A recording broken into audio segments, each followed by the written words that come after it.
There were no stars in the beginning, only the murmur of the warp. For 10,000 years, that crimson sea had boiled with hatred, faith, and madness, a realm born of mortal thought and divine torment. But on one timeless instant, every current within it halted. The tides froze mid-surge, demons screamed without sound, and even the chaos gods looked skyward, feeling the arrival of something they had never conceived possible. A silence spread across creation. In that silence, the immaterium itself began to shine. What entered was not born of the warp, nor of any universe that could be measured in the language of physicists or prophets. It descended like a memory remembered by the cosmos. Calm, infinite, complete. Its form was the outline of a man wrought in light so pure it carried color and shadow within itself. No aura of menace, no aura of salvation, only being. When its feet touched the currents of unreality, the warp caught fire with meaning. For the first time since its birth, the sea of chaos understood order and recoiled. The first to speak was Tzeentch, the architect of fate. He felt the skeins of possibility unravel, his endless designs collapsing into clarity. No pattern accounts for this, he shrieked through 1,000 mouths. No prophecy ever touched this thread. Beside him, Khorne roared, brandishing a blade forged from the anger of dying stars. Whatever it is, it bleeds, and I will drink of it. Yet when the figure of light turned its gaze upon them, Khorne's sword dissolved into motes of warmth. The god of war beheld not weakness, but completion, the origin from which even rage had once taken inspiration. His bellow faded to a low growl, unsure, almost reverent. Nurgle, sitting amidst gardens of decay, felt his blossoms wilt in reverse, rot returning to seed, disease folding back into purity. How curious, the Plague Father murmured, voice deep as composted worlds. You bring life where I sow rebirth through death. Are we kin, Shining One? The being did not answer in words. Its light pulsed, and every diseased leaf upon Nurgle's bough turned emerald with vitality. Nurgle laughed, not in defiance but delight, a fine jest. Even my corruption rejoices, but Slaanesh, the youngest and most terrible, drifted close enthralled. You are beauty beyond agony, whispered the Prince of Excess. Tell me, what do you desire of us? And for the first time, the light spoke. I desire nothing. Desire is the motion of the incomplete. The sound of that voice carried through every layer of reality. The Chaos gods shrank, for they felt what mortals call truth, not as an idea, but as the structure of existence itself. Tzeentch clutched at the remnants of his plans. You cannot be, he hissed. All that exists must stem from the warp, even the Emperor's power. I am not from the warp, said the figure. The warp is from me. At those words, all of the Empyrean dimmed, as though ashamed of its source. Across the galaxy, astropaths screamed and fell silent, their connections severed by awe rather than terror. And upon holy terror, in the depths of the Golden Throne, a withered God-King lifted his eyes. For millennia, the Emperor of mankind had neither slept nor dreamed. His soul was a candle shielding humanity from the abyss, his mind a labyrinth of infinite burden. Yet now, through the haze of the Astronomicon, he felt a warmth not his own, an illumination gentler than any psychic sun. Who intrudes upon my dominion? He spoke into the void, his voice carrying through the Mechanicum relays, the Imperial Palace, the hearts of 10 billion souls in prayer. The light answered, appearing before him as a figure within the vast chamber of the throne. The custodians did not see, the machinery did not register. Only the Emperor perceived. I said the Radiant One. The Emperor's ruined flesh stirred within its sarcophagus. A name. Give me a name. Or begone. Names are given to limit. You have worn many, God, tyrant, father, savior. Yet you remain what you are. So do I. The Emperor's psychic aura flared. I forged this Imperium with my will. I caged the warp and defied gods. You will not unmake what humanity has built. The light regarded him with something like compassion. You built a fortress against a storm you could not still. You caged what was never meant to be caged. And yet, your struggle was holy in its intent. Then you understand, said the Emperor, leaning forward. The galaxy must be ruled. Chaos must be opposed. There is no chaos without order, no light without shadow. You fight against your own reflection. For a moment, silence stretched, a gulf between infinite beings. Then the Emperor whispered, almost pleading, "Who are you?" "The one above all." The words did not echo. They simply were, existing before sound, after meaning. The Emperor bowed his head, not in submission, but in comprehension. Every revelation he had ever sought, every secret of gene, soul, and star, aligned like a pattern completed. "I have failed," he murmured. "You have tried," said the One, "and that is the act that mirrors creation." The light extended a hand. Machinery melted into golden dust. The throne ceased its droning. The Emperor's body, ruined for 10 millennia, stood whole, scarred yet living. His eyes met the Divine's, and for the first time since his birth he smiled. "Walk with me," said the One. "There is much to mend." The golden throne stood empty. Within the sanctum of the imperial palace, alarms howled. Custodians rushed to their posts. Tech priests shrieked in machine code, and the choir of the Astronomicon wailed as the light guiding all of humanity winked out. Yet above the panic, an impossible calm spread, as though every cell in every living being whispered the same silent reassurance. He is not gone. He is walking. From the halls of terror to the edge of Segmentum Solar, visions unfolded. The Emperor, not the Corpse King, not the decayed husk of 10,000 years, but the Emperor renewed, strode through the halls of his palace beside a being of absolute radiance. Where they walked, decay reversed. Servitors wept and became human once more. The walls themselves seemed to exhale. Robert Gilliman, far across the galaxy on Macragge, felt his breath falter. His mind, sharpened by centuries of leadership and the cold burden of command, recoiled from the surge of psychic brilliance.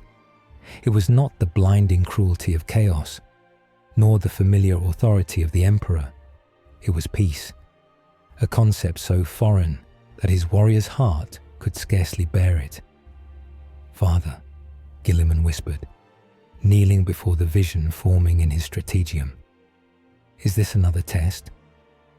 The Emperor's image smiled, yet it was the figure beside him, the one above all, who answered, his voice echoing without sound.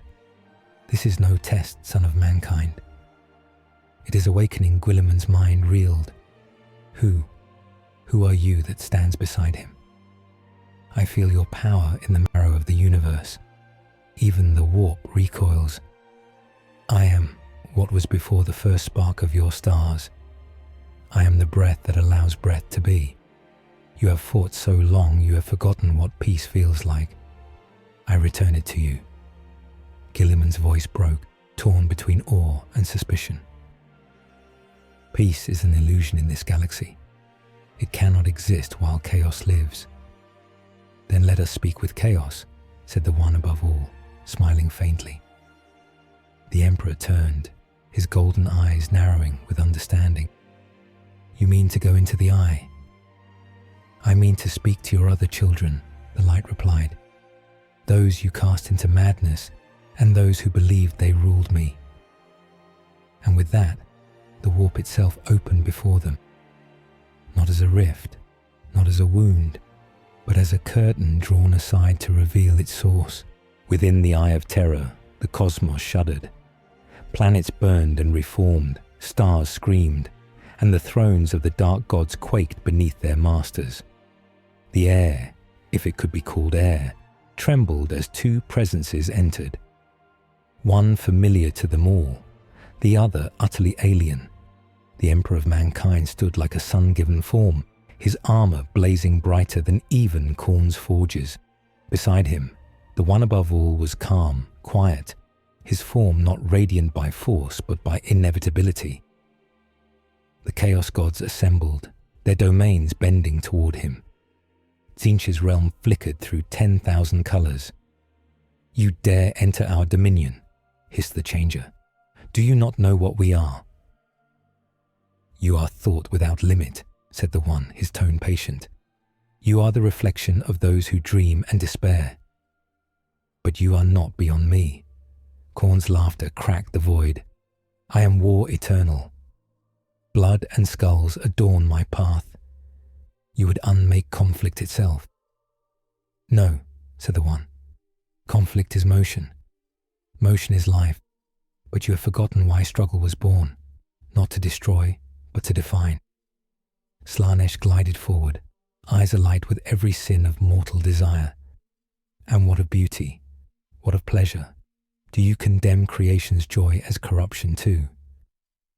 "You are the echo of love without purpose," said the One. "But Eve and you were meant for harmony, not hunger." Then Nurgle rose, his laughter rolling through the filth like thunder. "And me, Bright One. Do you banish death? Without decay, how will life renew itself?" "You understand more than you know," the One said kindly. "There is wisdom in your rot, and mercy even in your pestilence. Yet you delight in the disease, not the cure. You have forgotten balance." For the first time in eternity, the four gods looked at one another and felt something they had not known since the dawn of the warp. Humility. And then a new voice spoke. Cold, commanding, mortal. Abaddon the Despoiler, War Master of Chaos, stood before them, clad in obsidian armor that burned with the power of countless demons. His sword, Draconian, whispered blasphemies, even as its edge trembled in the light. "What are you?" Abaddon demanded, staring at the radiant being beside the Emperor. "No entity, no god, no Emperor holds dominion over chaos. Speak your name." The One regarded him with calm eyes. "I am the reason dominion exists. And you, Ezekiel Abaddon, are its echo, a shadow that believes itself a sun." Abaddon bared his teeth. "I am the end of the Imperium. I am—" "You are tired," said the One gently. "You have been for so long. The endless war you fight was born not of strength, but of fear. Fear that your defiance is meaningless if peace exists. You cannot destroy the Imperium because you were never meant to. You were meant to remind it what happens when love is replaced with pride." Abaddon staggered backward. The demons that adorned his armor shrieked and fled into the void. Draconian shattered like glass, its shards turning into doves of white flame that vanished into the warp's depths. The Chaos Gods watched as the War Master fell to his knees. What are you doing to us?" he gasped. "I am reminding you," said the One above all, "what you were before you forgot." And as he spoke, the warp shifted. The throne of Khorne became a mountain of red stone, still and silent. Tzeentch's labyrinth resolved into a clear horizon, its mazes dissolving into sky. Slaanesh's palace turned to music, haunting, beautiful, then still. Nurgle's garden burst into radiant bloom, his laughter replaced by quiet tears. The eye of terror pulsed once, then began to close. The Emperor looked upon the scene, his golden aura dimming with awe. "You unmake them." "No," said the One. "I restore them." The Chaos Gods, once terrors of the cosmos, now stood as what they were always meant to be, fragments of divine thought, peaceful, resolved, no longer slaves to mortal madness. The warp itself was no longer a sea of torment, but a mirror of creation's potential, luminous and calm. "It is done," said the One above all. The Emperor bowed his head. "Then the galaxy is free." The light turned to him. "Not yet. The galaxy must remember why it fought." The warp quieted. Across the Milky Way, astropaths found only silence where madness once roared. The immaterium no longer bled into reality. It shimmered like a still ocean under starlight. Demons faded, their screams turning to whispers of gratitude before they were gone. Planets once lost to chaos blinked back into being, cleansed and whole. On Terra, the people fell to their knees, mistaking the calm for the end of days. Priests of the ecclesiarchy tore their vestments, shouting prayers and curses, unsure which were which. In the skies above the imperial palace, the sun itself brightened, as though answering some ancient promise. In the great hall of the throne, the Emperor and the One above all stood side by side. "They will not understand this," said the Emperor quietly. "The Imperium needs its gods and its fear. It was built on the knowledge that man cannot survive without them." The One looked out across the galaxy, eyes seeing every world at once. "Then they will learn. Fear is not the only teacher. Humanity is flawed," the Emperor said, almost pleading. "We are violent, selfish, cruel. It is the nature of our kind. We needed the lash to drive us, the fire to forge us. And I made you with that choice," said the One gently. "To struggle, to fall, to rise again. You have mistaken the lesson for the punishment." The Emperor turned, anger flashing like sunlight on a blade. "You gave us freedom, and we used it to make hell." "Yes," said the One, "and still I love you." The words struck like thunder. The Emperor's fury broke. He sank to his knees, hands trembling. "Then what am I in all of this? A tyrant? A guardian? A failure?" "You are my child," said the One, "as are they. But you forgot to see them as your brothers and sisters. You tried to rule what you were meant to guide." The Emperor bowed his head. "Then guide me now." The One placed a hand upon his brow. A surge of light cascaded through the palace, through the crust of terror, through the veins of every human mind connected to the Astronomicon. In that instant, the Imperium awoke. Billions felt the warmth of the Emperor's true will. Not domination, not conquest, but compassion. The Ecclesiarchy's icons wept oil that turned to water. The Adeptus Mechanicus heard, for the first time, the machine spirit's song, a melody of gratitude, not command. The light spread outward, faster than warp travel, faster than thought. It reached Ultramar, Cadia's ruins, Fenris's frozen seas, Baal's scorched deserts. Every space marine paused mid-battle. Every tyrannid hive mind froze, confused by absence of hunger. Orc warbands blinked in astonishment as their endless rage faded to childlike curiosity. Even Necron tombs flickered, their ancient monarchs stirring from millennia of cold logic to something like wonder. The galaxy began to change.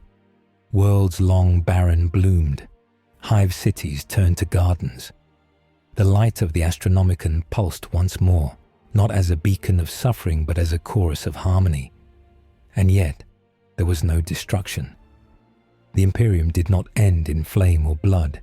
It transformed. The Emperor stood upon the highest tower of his palace, looking out at the dawn. "You have remade everything," he said to the One above all. "What of chaos? What of death?" "They remain," said the One, "but not as prisons. Chaos will be the dream of creation, not its nightmare. Death will be the bridge between forms, not its punishment." The Emperor was silent. Then what remains for me? What always remained? To walk among your children, to know them, to love them. The Emperor's golden armor shimmered, dissolving into simple robes. His body, once a symbol of power, now appeared human, aged, kind, familiar. He turned, eyes wet. Will you stay? The one smiled, a smile that carried every sunrise that ever was. I have never left. And then he lifted his hand. The galaxy unfolded before him, its stars turning like notes in a song. Every timeline, every tragedy, every heresy, every act of love or violence, all rewritten not as a cycle of suffering, but as a single, unbroken story of growth. The Horus Heresy became a tale of sorrow and reconciliation. The Great Crusade became a pilgrimage of unity. The Long War became an ancient myth of misunderstanding, now ended. The warp shone clear, its boundaries intact but pure. The physical universe hummed in balance, and in that perfect moment, all beings, from the lowest scribe on Terra to the oldest Ketan shard, heard a voice within their hearts. The war is over. 10,000 years after the age of endless war, there was peace. The Imperium no longer ruled, it guided. The Eldar walked freely among stars without fear of damnation. The Tau learned humility and wisdom. Even the Necrons, freed of madness, returned to the stars not as conquerors, but as seekers of meaning. The Orcs laughed still, but their laughter built instead of broke. And humanity, fragile, restless, dreaming humanity, turned its gaze outward not with hunger, but with hope. Upon a green world that had once been Mars, children ran through fields of red grass. They did not know what chaos was, nor war, nor gods. They only knew the warmth of the sun and the story told to them at night of a man of light who came when the stars were dying and whispered the universe back to life. High above them, unseen, two figures watched. The Emperor, now simply a man once more, smiled at the one beside him. They will forget us in time. Good, said the one above all. That is the purpose of miracles. And with that, the light that had remade galaxies folded into itself, not gone, but everywhere, waiting for the next breath of creation. The Emperor looked to the dawn and whispered, "Then let there be peace." The light answered, "There is," and the stars sang,